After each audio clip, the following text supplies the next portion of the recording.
Acute पैंक्रेटिस में शुरुआत में एनबीएम यानी निल बाय माउथ क्यों किया जाता है और इसका क्या फ़ायदा मिलता है। अगला सवाल है, क्रॉनिक पैंक्रेटिस पेशेंट्स को डाइजेस्टिव एंजाइम्स, इंसुलिन या मल्टीविटामिन की सपोर्ट कब और क्यों लेनी पड़ती है। आयुर्वेद के एक सिद्धांत का कि आप हमेशा अपना खाना ऋतु के अनुसार, ऋतुचर्या के अनुसार खाएं। कुदरत आपको हर मौसम में वही चीज़ देता है जिस चीज़ की आपको उस सीजन में ज़रूरत होती है। मैं बहुत स्ट्रांगली सभी को अपील करूंगी कि पैंक्रेटिस के पेशेंट्स के लिए डाइट बहुत ज़्यादा इंपॉर्टेंट है, भले ही आपको अटैक आते हो या ना आते हो, क्योंकि कई बार ऐसा होता है कि बीमारी एक प्रोग्रेसिव होती है और छोटे छोटे अटैक्स आते रहते हैं, कई बार बहुत सीवियर नहीं होते, तब उसको बहुत कैजुअली भी ले लेते हैं।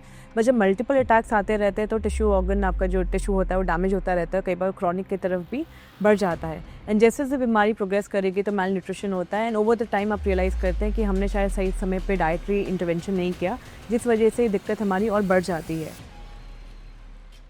नमस्कार, मेरा नाम वैद्य प्रकाश है। मैं पड़ाव की मुख्य संचालिका हूँ। पैंक्रियाज एक बहुत ही इंपॉर्टेंट ऑर्गन है एंड जैसा कि मैं पहले भी बोल चुकी हूँ, कई लोगों को इसके बारे में बहुत ज़्यादा जानकारी नहीं होती। अगर हम मोटा मोटी समझें तो पैंक्रियाज एक ऐसा ऑर्गन है जो हमारे शरीर में जो डाइजेशन है या फिर मेटाबॉलिज्म है उसके लिए बहुत ज़्यादा एक इम्पॉर्टेंट रोल प्ले करता है। और जब पैंक्रेटिस हो जाती है तो तब समझ आता है कि इस ऑर्गन का क्या महत्व है, क्योंकि लिटरली पेशेंट ना कुछ खा पाता है, ना किसी तरीके का उसका डेवलपमेंट होता है और वो हर तरीके से त्रस्त हो जाता है। और पैंक्रेटिस के पेशेंट के लिए जो मैनेजमेंट है या इसका जो ट्रीटमेंट है, उसके लिए मुख्य जो एक आई वुड से पिलर है वो आपका डाइट है।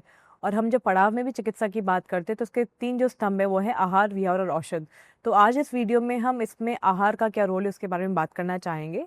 और मैं अभी ये बताना चाहती हूँ कि डाइट क्यों इसमें इम्पोर्टेंट है। अगर कई बार बोलते नहीं, हम एंजाइम्स खा रहे हैं, हम इंसुलिन भी लगा रहे हैं, हम सब कुछ कर रहे हैं, हमें अटैक नहीं आता है, लेकिन डाइट हम तो जो भी खा रहे हैं, भाई हमें दर्द नहीं हो रहा है। लेकिन मैं बहुत स्ट्रांगली सभी को अपील करूँगी कि पैंक्रेटिस के पेशेंट्स के लिए डाइट बहुत ज़्यादा इंपॉर्टेंट है, भले ही आपको अटैक आते हो या ना आते हो, क्योंकि कई बार ऐसा होता है कि बीमारी एक प्रोग्रेसिव होती है और छोटे छोटे अटैक्स आते रहते हैं, कई बार बहुत सीवियर नहीं होते, तब उसको बहुत कैजुअली भी ले लेते हैं।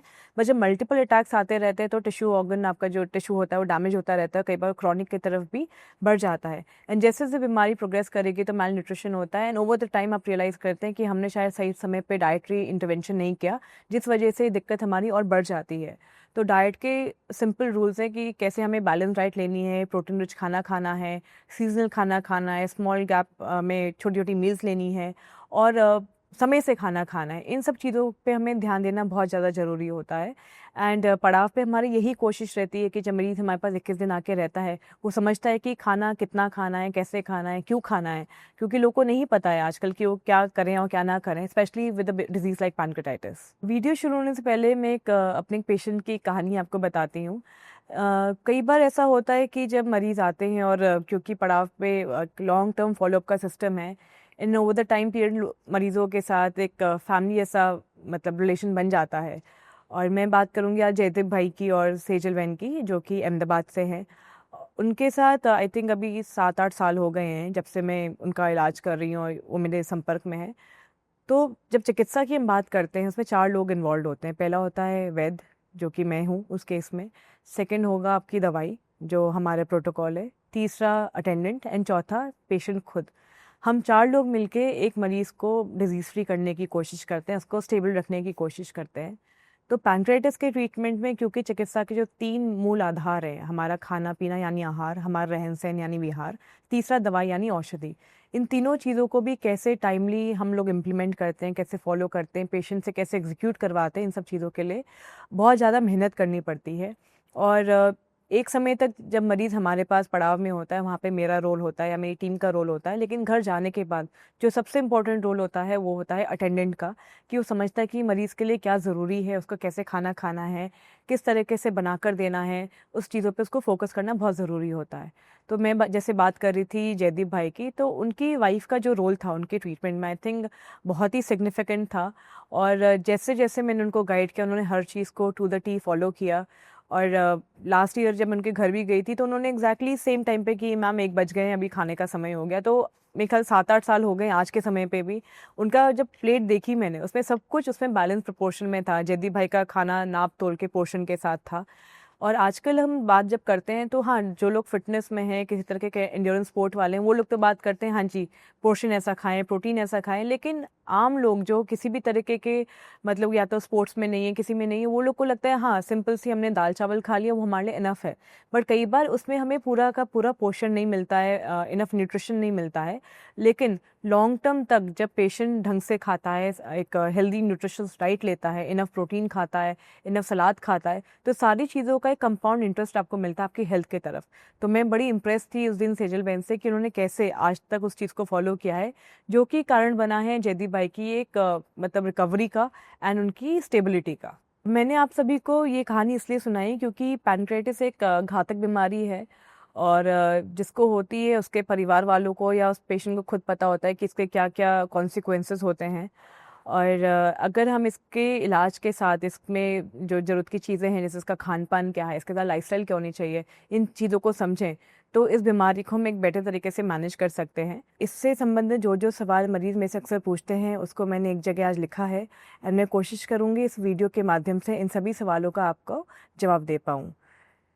इसी क्रम में जो पहला सवाल लोग मेरे से अक्सर पूछते हैं कि पैनक्रेटिस के पेशेंट्स के लिए डाइट इतना क्रूशियल क्यों होता है। अगर हम इसको समझें, पैनक्रियाज एक ऐसा ऑर्गन है जो कि डाइजेशन और मेटाबॉलिज्म का एक मुख्य पावर हाउस है। तो डाइट मैनेजमेंट इसके लिए एक फ्रंट लाइन ट्रीटमेंट की तरह काम करता है। अगर हम पैनक्रेटाइटिस के साथ अपनी डाइट पे फोकस नहीं करेंगे तो हम कभी भी ये नहीं सोच सकते, कल्पना भी नहीं कर सकते कि हम इस बीमारी से निजात पा पाएंगे। अगला सवाल जो लोग मुझसे अक्सर पूछते हैं, अक्यूट पैनक्रेटिस में शुरुआत में NBM यानी निल बाय माउथ क्यों किया जाता है और इसका क्या फ़ायदा मिलता है।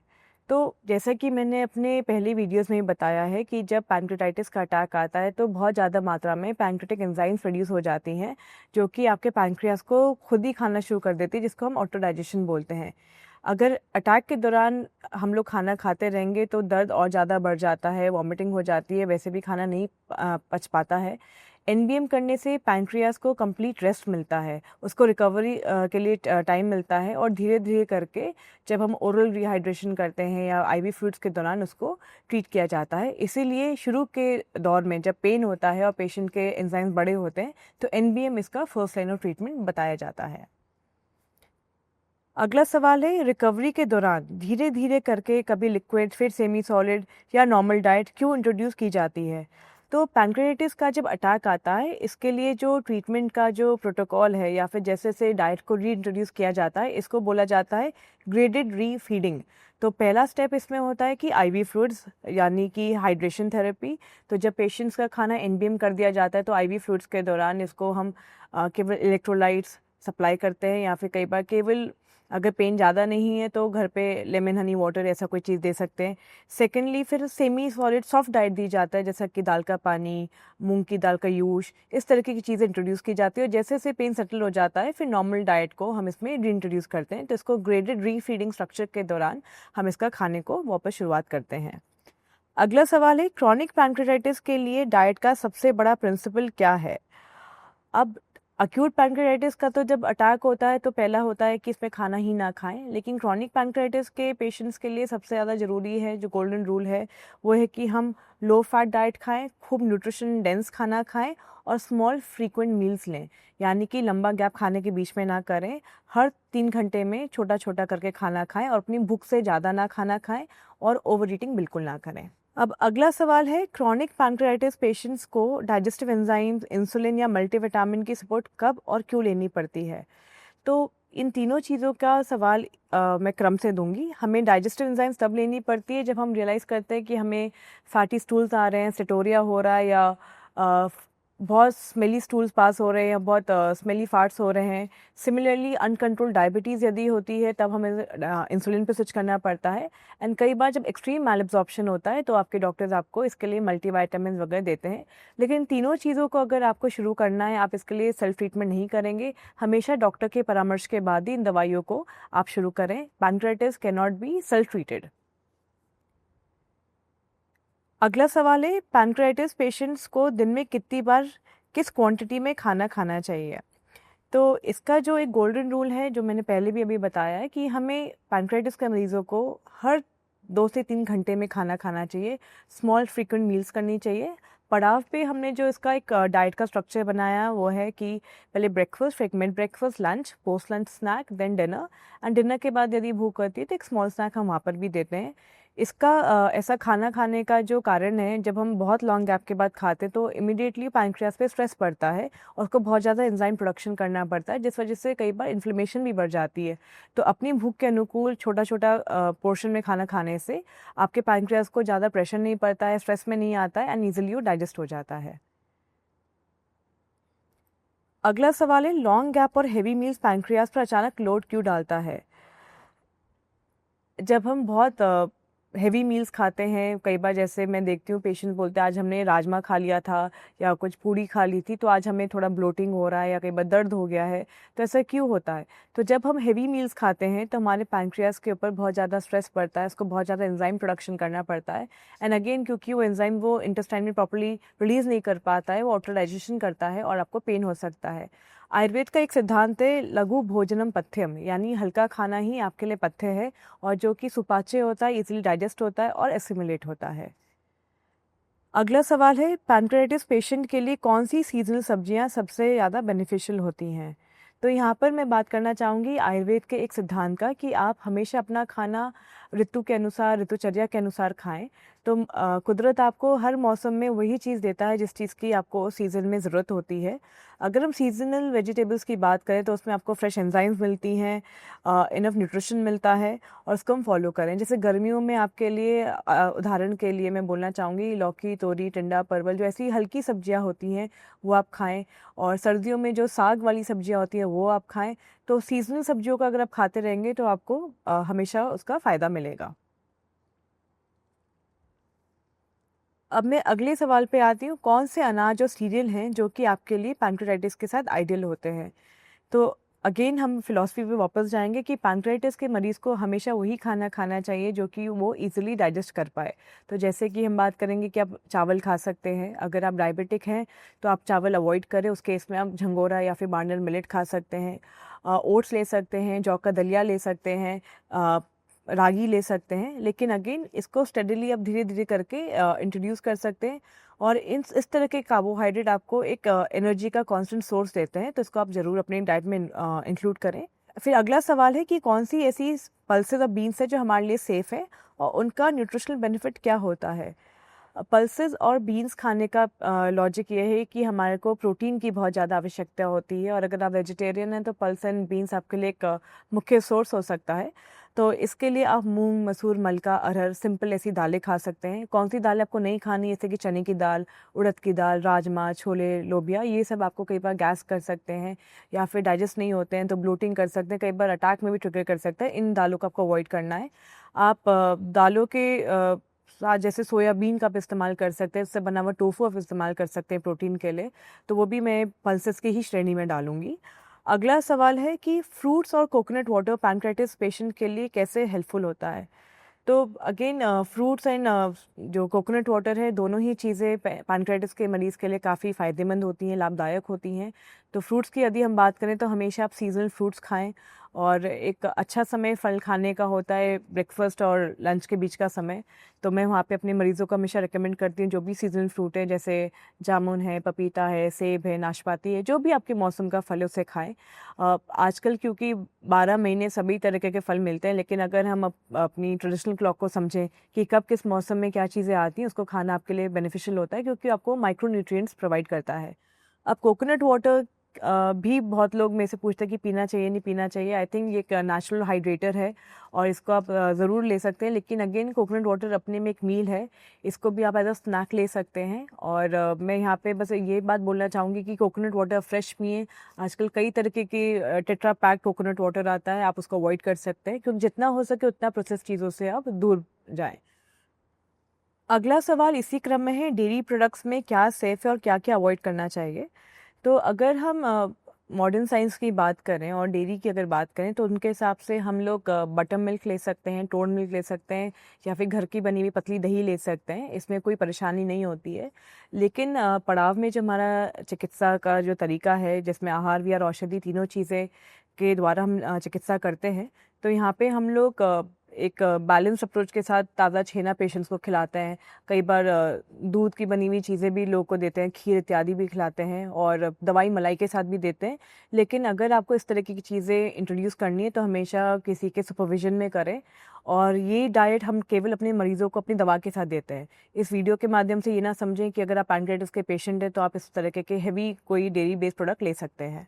अगला सवाल है, खिचड़ी, दलिया और दाल का पानी पैनक्रियाटिस पेशेंट के लिए अच्छे विकल्प क्यों माने जाते हैं? मेरे ख्याल से अगर ये टाइम टेस्टेड रेसिपीज़ हैं भारत से कि कोई भी बीमार होता है तो सबसे पहले खिचड़ी बन जाती है, दलिया बन जाता है, दाल का पानी बन जाता है और ये क्योंकि बहुत नरिशिंग है, ईज़ी टू असिमुलेट है और बॉडीज़ को बहुत अच्छे से डाइजेस्ट कर लेती है। इसीलिए पैनक्रियाटिस के पेशेंट के लिए भी ये तीनों चीज़ें बहुत ही लाभदायक हैं। और जैसा कि मैंने बोला कि इसमें ग्रेजुअल रीफीडिंग का जो तरीका है इंट्रोड्यूस किया जाता है पैनक्रियाटिस के मरीजों के लिए और ये तीनों ही चीज़ें उसके लिए काफ़ी ज़्यादा लाभदायक होती हैं। अगला सवाल है, नॉनवेज खाने वालों के लिए सेफ़ और अनसेफ ऑप्शंस क्या हैं? नॉनवेज खाने वालों के लिए पैनक्रियाटिस के मरीज़ों के लिए जो आपका एग्स हैं, आपका लीन मीट है, फ़िश है, ये आप चीज़ें ले सकते हैं। लीन मीट में मेरा कहने का मतलब है चिकन आप ले सकते हैं। लेकिन अगेन इसमें आपका पोर्शन कंट्रोल कि आप कितना खा रहे हैं, किस तरीके से बना हुआ खा रहे हैं, इन सब चीज़ों को हमें ध्यान देना चाहिए। जैसे कि अगर मैं बात करूँ कि जो चिकन है आप उसको या तो बॉयल करके, रोस्ट करके या ग्रिल करके खा सकते हैं, लेकिन हाँ, उसको बहुत डीप फ्राई करके ना खाएँ। सिमिलरली फ़िश भी आप स्टीम फ़िश खा सकते हैं, ग्रिल करके खा सकते हैं या बेक करके खा सकते हैं। बेसिकली डीप फ्राइंग आपको अवॉइड करनी है। कौन सा ऐसा मीट है जो आपको नहीं खाना है, वो है शेल फिशेस हैं, जैसे लॉबस्टर्स हैं, प्रॉन्स हैं, क्रैब्स हैं, इस तरह की चीज़ें ना खाएं। सिमिलरली रेड मीट ना खाएं क्योंकि ये बहुत ज़्यादा हाई कोलेस्ट्रॉल में होती हैं और ये आपको आगे आगे दिक्कत कर सकती हैं। अगला सवाल है, पैनक्रियाटिस पेशेंट्स के लिए तली भुनी और प्रोसेस्ड फूड्स क्यों अवॉइड करना चाहिए? इसी क्रम में लिखा है कि कोल्ड ड्रिंक्स, चॉकलेट्स और शुगरी फूड क्यों स्ट्रिक्टली प्रोहिबिटेड है? तो इसका बहुत सिंपल सा सवाल है कि सारी चीज़ें बहुत ज़्यादा हाई कैलोरिक वैल्यू की होती है। जब भी हम इस तरीके की बहुत डेंस चीज़ें खाते हैं तो पैनक्रियास पे बहुत ज़्यादा स्ट्रेस आता है, वो एंजाइम को ओवर प्रोड्यूस करता है, उसका ब्रेकडाउन नहीं कर पाता है एंड अल्टीमेटली बाद में इस ऑर्गन पे फिर से प्रेशर पड़ता है और कई बार वो अटैक में ट्रिगर हो सकता है। तो एज अ गोल्डन रूल, कोई भी चीज़ प्रोसेस्ड है, पैकेट से निकाल के तुरंत खाने वाली है, as a patient of pancreatitis you should always avoid. Always go for things which are fresh, natural और लोकली आपके लिए अवेलेबल हैं और ऐसी चीज़ जो आपका शरीर पहचानता हो। कई बार बहुत ज़्यादा प्रोसेस फूड है कि वो स्वाद में बहुत अच्छा लगता है लेकिन हमारे शरीर के लिए वो एकदम फॉरेन बॉडी होती है जिसको वो डाइजेस्ट नहीं कर पाता है। अंत में मैं ये कहना चाहूँगी कि पैनक्रियाटिस के लिए डाइट एक साइड नोट नहीं है, बल्कि ये एक इलाज की मेन स्क्रिप्ट है। इसको आप ज़रूर फॉलो करें और अक्यूट पैनक्रियाटिस का अगर मूल मंत्र है कि पैनक्रियाटाइटिस के मरीज़ को अटैक के दौरान रेस्ट की ज़रूरत होती है, यानी खाने में भी रेस्ट की ज़रूरत होती है कि कई बार खाना ना खाना भी इसका इलाज है। तो कई बार जब मरीज़ पूछते हैं कि आप हमें खाना क्यों नहीं अलाउ कर रहे हो, rest is very important. Rest मतलब शारीरिक रेस्ट और खाना ना खाने वाला भी रेस्ट कि पैनक्रियास को आपको आराम मिले। तो रेस्ट करने के बाद धीरे धीरे करके स्टेप बाय स्टेप रीइंट्रोड्यूस करें खाना कि जो आपका शरीर पचा पा रहा है। और similarly for chronic pancreatitis diet का जो मूल मंत्र है, मैं बोलूँगी ईट light, eat frequent, hydrate well and stay away from all the processed food which is available. मैं आशा करती हूँ कि आपको आपके सभी सवालों का जवाब इस वीडियो के माध्यम से मिला होगा और कोई और ऐसा सवाल है जो आपके मन में हो डाइट से रिलेटेड, आप हमेशा कमेंट सेक्शन में लिख सकते हैं। मैं कोशिश करूँगी अगले वीडियो के माध्यम से उनका आपको जवाब दे पाऊँ।